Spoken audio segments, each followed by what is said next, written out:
We are going to do something that I've never done here on this channel, and that is to review a traditionally published book that was not an arc of any description, and that is To Ride Hell's Chasm by Janny Wurts.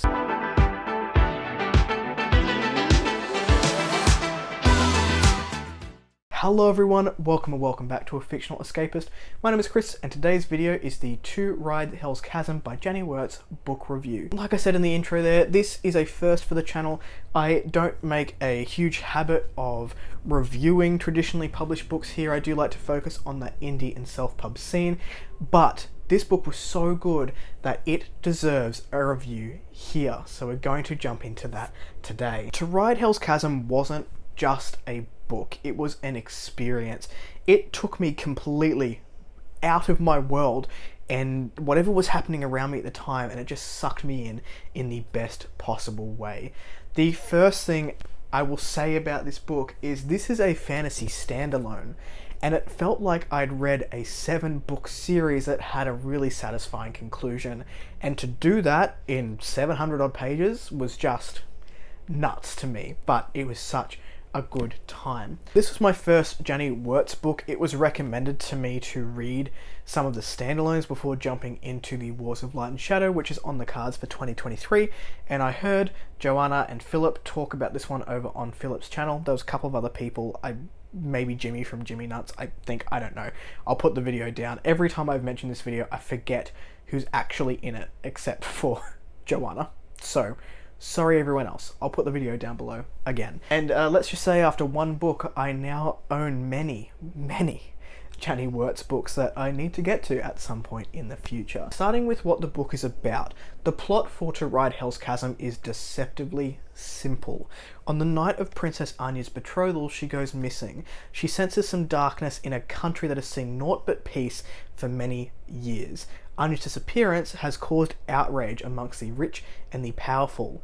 The sick king calls upon Mikkel to... Now, I've pronounced him Mikkel the whole time. His name might be Michael. I'm not sure. I'm going with Mikkel. The sick king calls upon desert-bred Mikkel to find her. He entrusts an outsider with the task of finding his daughter and saving her life. Mikkel is met with obstacle after obstacle in his quest. It seems that everyone around him questions his motives at every turn and may even suspect him of the crime itself. This treatment is unfortunately not new to Mikkel, being an outsider and being desert bred, but he will stop at nothing to bring the princess home. You, like me, might go into a premise like that thinking, alright, cool, we're going from A to B to do a task, and that is where we are all wrong. This story is so intricate, with personal politics, magics, and faith that thicken the plot with every turn of the page. There are so many wonderful aspects of To Ride Hell's Chasm, and I'm gonna be completely honest, this hit nearly all the marks for me as a reader, but the standouts were definitely the prose, the pacing, and the storytelling. This book, and to what I understand, Janny Wurts' writing is not handed to you on a platter. You need to do a little bit of work. In fact, it purposefully demands that the reader slows down and takes their time with the words which are beautiful, brutal, and brilliant. This is all the feel of classic fantasy while turning that genre on its head. I will say that the way this book is written may be difficult to approach for non-native English speakers. If it is a second language, it is a little bit denser than some of the works that are out there in the world, and you do have to do a little bit of work. But if you're willing to put that time and effort in, these words just blossom off the page, and it is so beautifully written. I've not read a book like this before where I actively slowed down because I did not want to miss anything.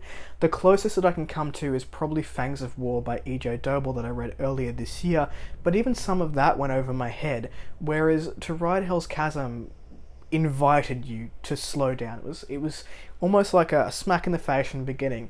This book's going to take you some time, but trust me, you'll enjoy it. I would be remiss not to mention the social commentary inside of these pages as well. That was a little before its time. The conversations around racism were extremely necessary and brutally eye-opening throughout these pages. It went so much deeper than the notion of xenophobia is bad, to just how many times does someone have to be the bigger person and push through the BS from other humans before someone turns around and admits that they were wrong, to judge someone based on the colour of their skin or their background. And it went throughout the whole book. It was part of the plot, it was part of the journey of our characters, and it really was jarring and eye-opening because this stuff is still happening in our world today. So again, there's a conversation there if you're willing to listen to what's between the lines in this book.